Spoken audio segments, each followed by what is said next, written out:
Uh, It's like a little picture of a camera or something. yeah. Oh, something. There you are. Yeah, hi. Hi, how are you? Fine, I've got my goggles here for emergencies. That makes two of us. That's what happens when you get as old as me. Well, I'm older than you. You are? Yeah, Oh. sure. I was born in 1955. You're a baby. I am a baby. Right, Ah. yeah. So I got you're in good company here because my friend, come on over here, Richard. Hi, This is Richard. I met Richard at the ashram of Amrit Desai, I don't know, a year or two ago. oh, And he was doing video editing for Yogi Amrit Desai, and who was my yogi. And And actually, I met him and Maharishi and all of them when they were at the Atlanta Pop Festival. I did lighting. I was working with Procol Harum. oh, okay, okay. I worked with the Who and Procol Harum. We used to do light shows to Fillmore East and Yeah, Good ladies yeah, and stuff. sure. yeah, so we're all in good company. We're all meditators. Yeah, we are. So let's just start.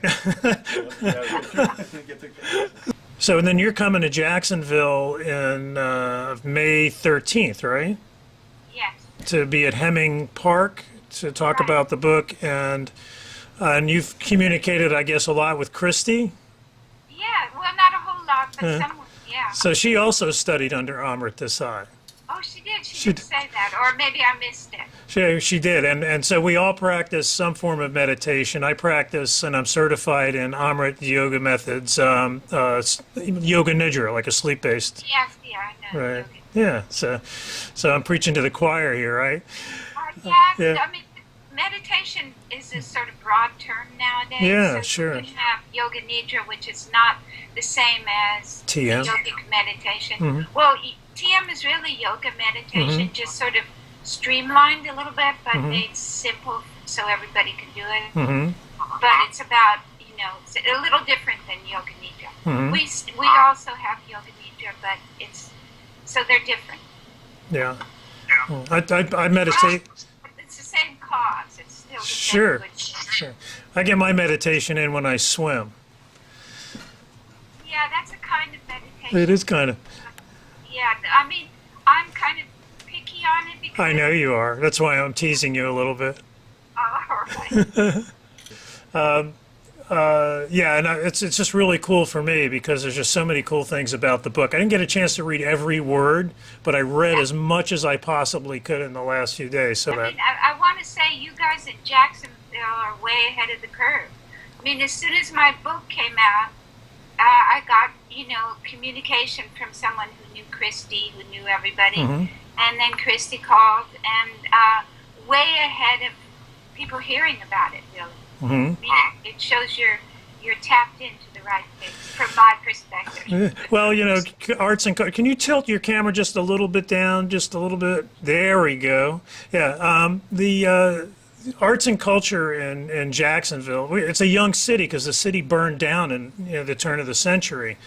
So and everything over here is 100 years old, and so arts and culture was really behind up until the last 5 or 6 years, and now it's almost a revolution over here. So we get to be on this wave of Yeah, all this stuff. young people, right? Yeah, yeah. So we're in the you and I are passing the torch. Is what we're doing, right? Yeah, exactly. Right. So okay, I'm just going to ask you so let's just start. Why the book and why now? Good question. The why now is because I realized that, as you just said, passing the torch time better happen now or it won't happen at all. And my grandson, his friends, so they're quite a bit, he's now 21, a few years ago invited me to their school to sort of meet everybody. Mm-hmm. And at first it didn't occur to me why they were inviting me because I sort of forgot about Dear Prudence in a way. And so I couldn't imagine why, and I wasn't going to go, but my grandson is kind of bossy, and he said, Grandma, you're coming. So I went, and they were, they knew everything about the Beatles, and they had very interesting questions, about peace. Why did we believe in it? What was the 60s like? What did it mean?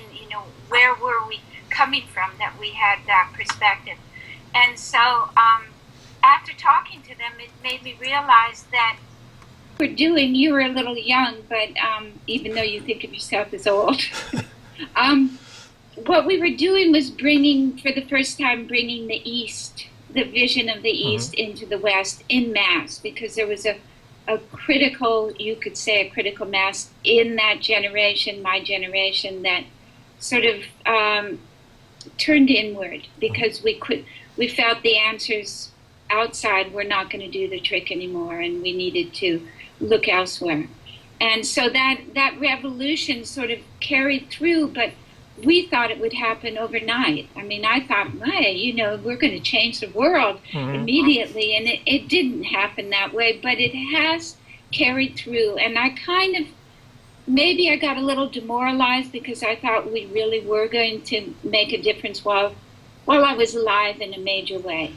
But once I saw these kids and I heard their questions, I realized that a lot of the ideas and things that we brought in were still happening and still having an influence. And it made me realize that because I'm Dear Prudence, I kind of had a responsibility to tell the real story from the perspective of that revolution where we turned to the East, where we turned inward.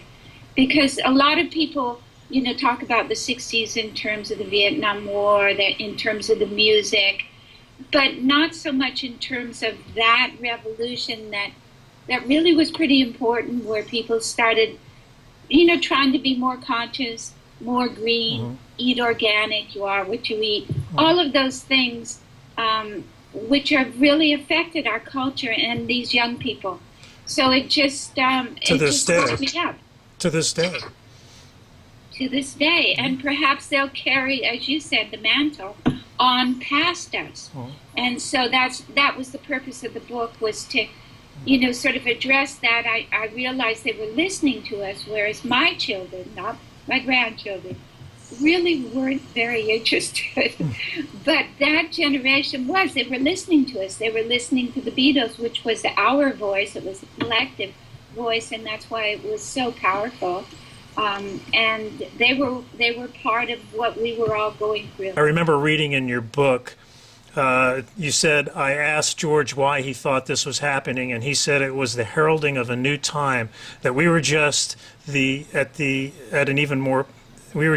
the beginning of a more powerful wave that would follow. Yes, and I still feel that way. But I still feel that way, and that's what George showed me, which I say in the book. I thought it was going to happen overnight, because it was so powerful what was happening to us and changing our perspective to turn inward, that I thought the whole world would go through this transformation immediately. Yeah. But that's what we thought when we were young. It was all going to happen overnight, right? Yeah, but actually George had a much wiser perspective. And he said, we just got to do our job. And his was to sort of wake people up through the music, make them want to be more conscious, more peaceful, more, more conscious, and more spiritual. I mean, the spiritual part of ourselves has been neglected so badly. And the East are sort of masters at, making it come alive again. And so that's really the revolution that took place as far as I'm concerned. Sure, and I think the way you had characterized it in the book was that George was more of the immersive one in India, and John was more of an observer. Yes, he was. Yeah. I mean, he was there for the ride, but for him it was more of a magical mystery tour. It was more of like an LSD trip. It was more magical than truly sacred kind of trip. I mean, he respected George, though, tremendously.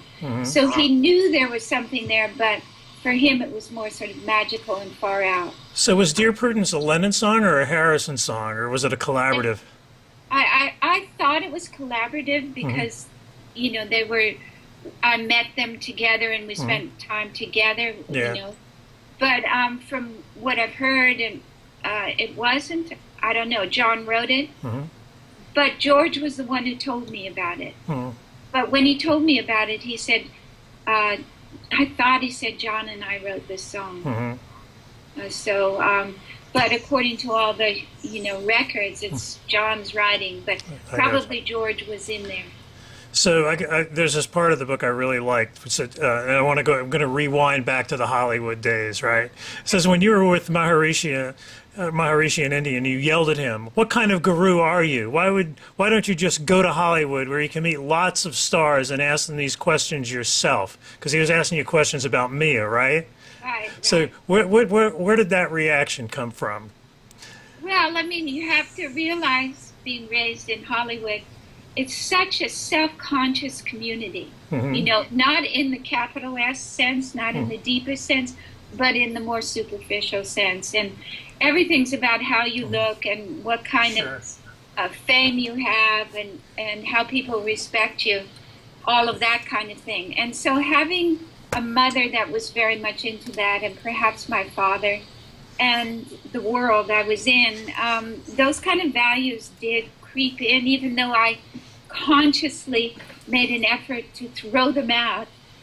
So when my sister became so incredibly famous when she married Frank Sinatra at age, 21 or something, then it just was a little bit sort of daunting and kind of turned me against a lot of the paparazzi that would come around hoping to get a story on her. Or was it annoying, or was it just you felt like you were living under a shadow, or what? I mean, you were really young back then. How did that feel? I was under her shadow basically, and didn't want to be.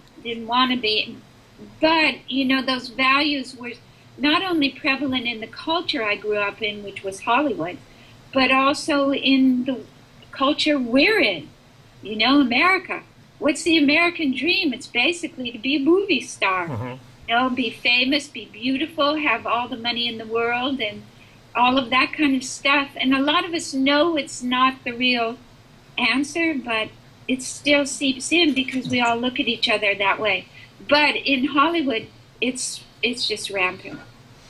So talk about living under the shadow, the whole story around the Beatles. Did you feel that overshadowed your work too? Or do you think it complemented your work?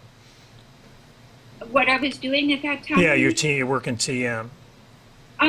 Well, at that time, I didn't think of it as work in TM. I thought of it as self-discovery and salvation. And TM was a really effective way to do it. So I didn't really know about a TM organization so much. It didn't really exist back then. But I knew I wanted to study under a great master of meditation, and I felt that Maharishi was, which he was. He really, it's amazing when it comes to meditation, what a great teacher he is. But so I really felt at that point, by that point I had the paparazzi around me, but I also was, in a very serious quest to discover what was deep inside of me and get it and live it. And that was all I was about, really. That was forefront. And so getting to be there in India had been a journey. I didn't get to go there easily. They rejected me. And so getting to be there and be with Maharishi, that kind of caliber yogi, was beyond anything I... Sure. You actually had to go meet him, and he had to vet you, did he not? Yes, he did. Yeah. And how did it feel to get a yes?